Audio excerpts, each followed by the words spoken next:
que faria um governo caso quisesse nos dominar? Quais seriam as medidas que ele tomaria para nos tornar cada vez mais vulneráveis aos seus mandos e desmandos? Qual seria a situação ideal para que um governo corrupto desenvolvesse plenamente suas intenções exploradoras? Neste vídeo estarão algumas primeiras medidas que esse governo bandido iria tomar caso alcançasse o poder. Lembrando que é uma situação meramente hipotética, sem nenhum pé na realidade, e qualquer semelhança com a vida real é fruto de mera coincidência. Conheça agora os 10 passos para se construir um país idiota. 1. Primeiramente deve-se acabar com a educação de qualidade. Isso é um passo muito importante, pois pessoas conscientes e bem educadas reclamam demais. Logo, enfraquecer a estrutura educacional do país, tornando-a quase inexistente, a ponto dos alunos poderem se dedicar à libertinagem total, ateando fogo nas cortinas e agredindo seus professores, já seria um bom começo. Os educadores haverão de ser muito mal remunerados e nada incentivados, para que não se corra o risco de um deles realmente querer formar alguns cidadãos de bem. Garantir que professores e alunos não possuam material didático e educacional é de suma importância, lembrando que o Estado idiotizador deve, sob todas as formas, coibir o bom aprendizado nas escolas. 2. Dar oportunidade para poucos. Fato é que se muitas pessoas conseguirem ascensão social, altos salários e serem valorizadas por seus trabalhos, essas irão discordar de uma forma de governo voltada à idiotização.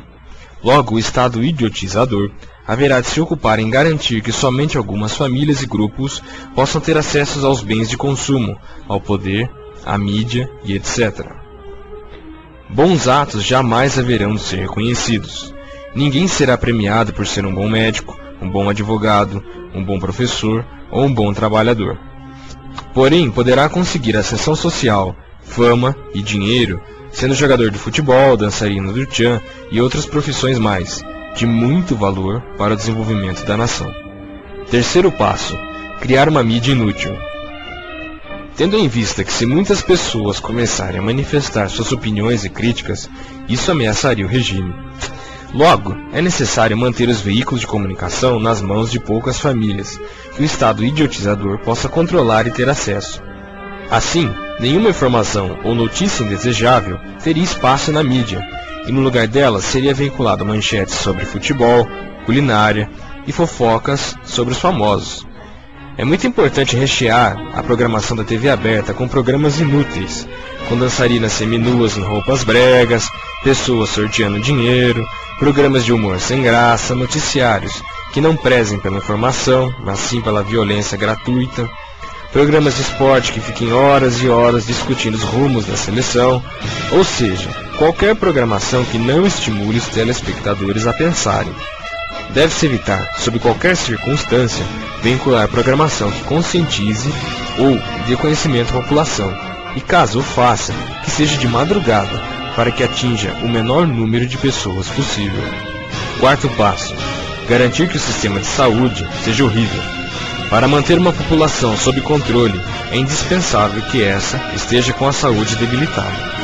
Enfim, o Estado idiotizador deve fazer com que poucos tenham acesso a um tratamento de saúde adequado, de modo que a grande maioria, mesmo que seja para passar por uma consulta simples, deva ficar um enorme tempo das suas vidas em filas de espera. E caso o cidadão consiga de alguma forma marcar uma consulta, o tempo de espera é de no mínimo 3 meses. Essa é uma ferramenta muito boa para controlar uma população, já que caso eles se revoltem muito, basta piorar ainda mais a qualidade do serviço, e logo eles mesmos morrerão, evitando problemas para o Estado idiotizador. Além dessas medidas, é importante garantir os altos preços dos remédios. Caso um deles consiga marcar uma consulta, sobreviva até ela e de fato consiga ser atendido, os preços altos dos remédios garantirão que o cidadão não tenha acesso a um tratamento digno sob qualquer circunstância. Quinto passo: cobrar altos impostos. Deve-se criar um sistema completamente injusto de arrecadação, de modo que o preço de uma bicicleta, por exemplo, ou qualquer outra mercadoria, seja metade somente de impostos. e em tudo será cobrado taxas e mais taxas. O governo te cobrará para viver, para trabalhar, para comprar, para vender, inclusive para morrer. E o cidadão jamais terá o retorno desse dinheiro. Na República da Idiotocracia, os impostos não são para promover melhorias para a sociedade.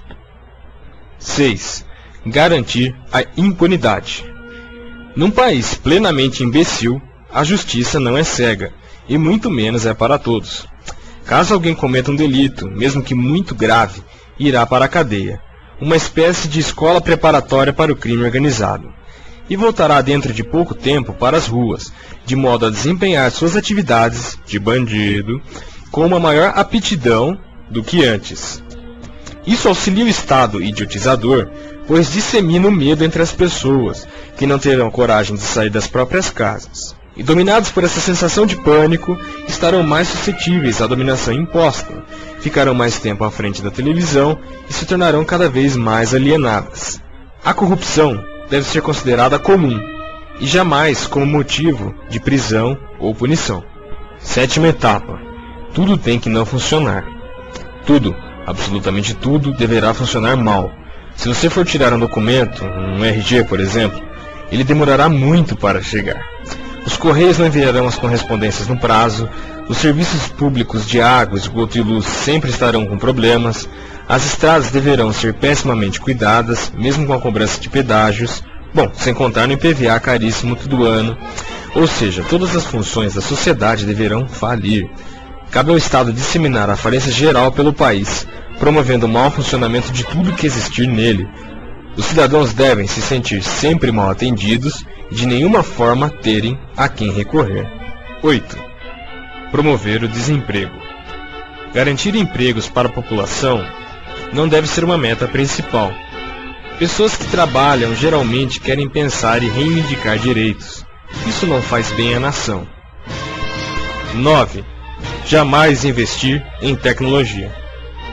Esse país dos sonhos terá que sempre sobreviver da exportação de produtos primários. Nosso papel global deverá ser de somente fornecer produtos brutos, como soja, cana-de-açúcar, café, minério de ferro e carne. E a produção e exportação desses deverá se concentrar, assim como a mídia, nas mãos de poucas famílias e elites dominantes. Investir em tecnologia, pesquisa e desenvolvimento e exportação de bens de produção com alto valor agregado não deverá ser prioridade, já que isso traria oportunidade para que muitos cidadãos estudassem, produzissem e fizessem parte do desenvolvimento nacional. Ressaltando, deve-se fazer desse país uma grande fazenda, onde poucas famílias controlarão a produção, enquanto os outros deverão servir a esse sistema através de subempregos e trabalho fabril. 10. Empregar pessoas que dupliquem sua renda em poucos anos no governo. Essa é a medida mais importante. Nós deveremos empregar nos governos pessoas que visem somente duplicar, quadruplicar, quintuplicar suas rendas em poucos anos, parasitando todo o sistema e trabalhando sempre para si próprios e nunca para o bem coletivo. É importante que muitos ignorantes trabalhem na administração do país, que muita gente despreparada assuma cargos importantes na esfera governamental, que elas se apropriem do que não é seu, que se corrompam, que se aproveitem das pessoas, que roubem toda a população. Aí sim, o povo já mal educado, doente e desempregado perderá a fé até em seus próprios representantes. Tendo isso tudo acontecido, podemos dar boas-vindas a uma idiotocracia plena. Tendo visto esse vídeo, você a partir deste momento está preparado ou preparada para identificar alguma dessas ações.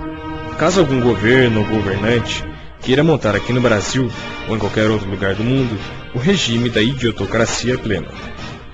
Mas isso é uma hipótese muito distante. Imagina, né? Um negócio desses aqui na terra do berço esplêndido. De jeito nenhum.